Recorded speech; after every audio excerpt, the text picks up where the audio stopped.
Hola, Tole Leche, Tole Leche. Kunin at basahin, kunin at basahin. Ako po si Kuya Sam Pagaduan, ang inyong kasama sa ating lumalim at mamunga Gospel Reflection. Ngayon ay May 26, 2026. Ang mabuting balita ng Panginoon ayon kay San Marcos, chapter 10, verse 28 to 31. Noong panahong iyon, nagsalita si Pedro kay Jesus, "Tingnan po ninyo, iniwan namin ang lahat at kami sumunod sa inyo."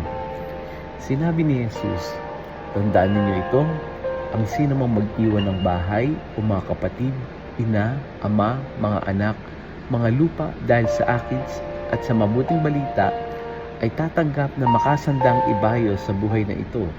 Mga bahay, mga kapatid, mga ina, mga anak, at mga lupa.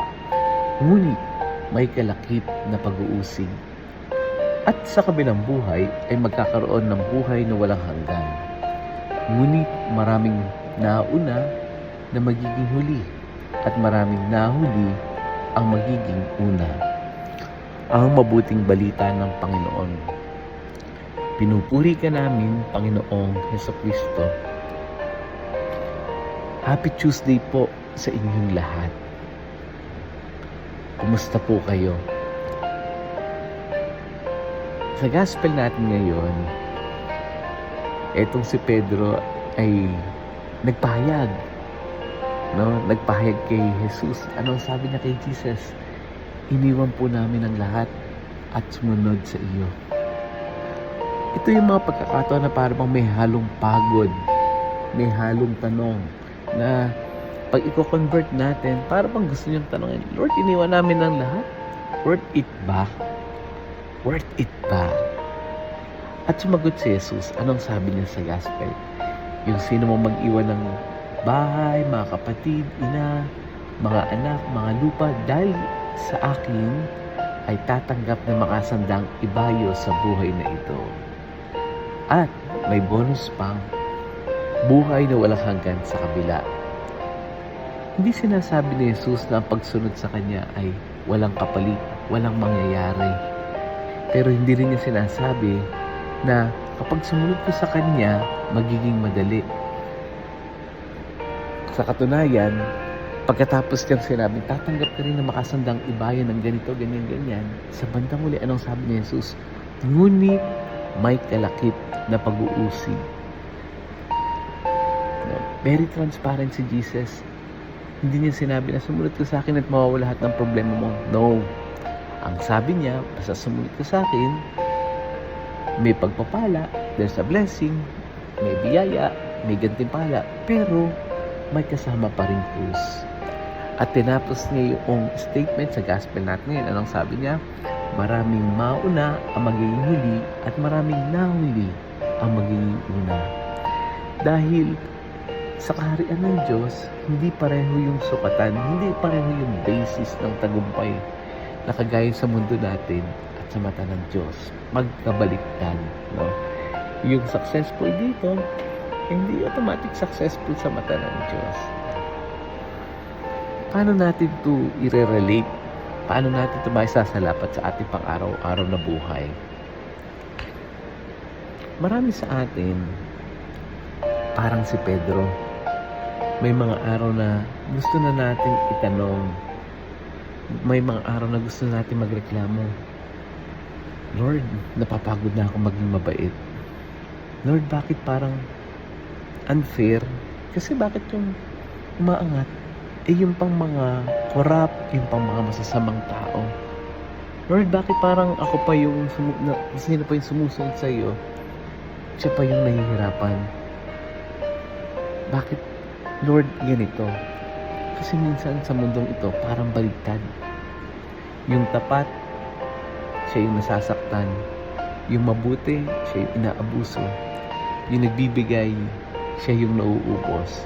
At minsan naiisip din natin, worth it pa ba yung ginagawa natin? Worth it pa ba yung sakripisyo natin para sa pagiging tama? Napakaganda ng response ni Jesus. Kaya lang ang gusto kasi nating reward ay instant reward. Yung bang tipong, Lord, ayun na, nagdasal na ako, nagdambina na ako, dapat okay na agad. Lord, mabait naman ako. Bakit meron pa rin akong problema? Buti pa ibang tao, favorite mo pa din. Diba? Alam niyo po, ang Diyos ay hindi supervisor na kung saan parang binibilang niya lahat ng ginagawa natin. Remember na ang Diyos ay Ama. At ang Ama ay marunong magbigay sa tamang panahon. Baka hindi mo pa nakikita ngayon ang bunga ng iyong sakripisyo. Pero sa bawat pagpapatawad na ginagawa mo, sa bawat pag-unawa, sa bawat tahimik mong pagtitiis, nakikita yan ng Diyos. Walang nasasayang sa Diyos. At baka ang kailangan lang natin marinig ngayon ay, ano ka ba?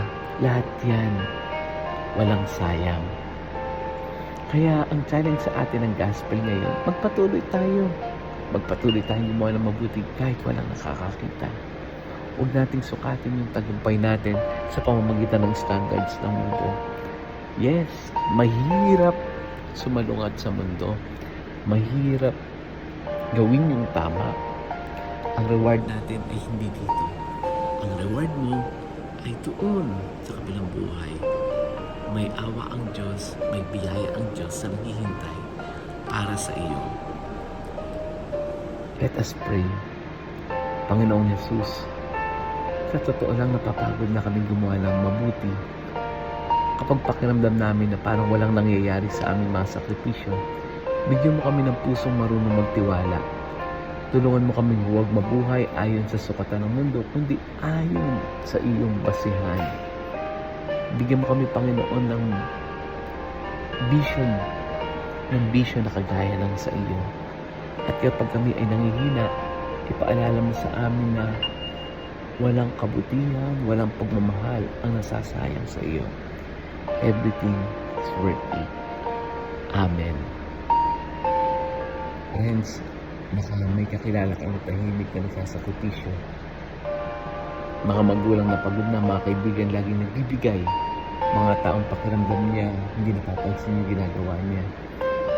Share natin yung audio gospel na ito.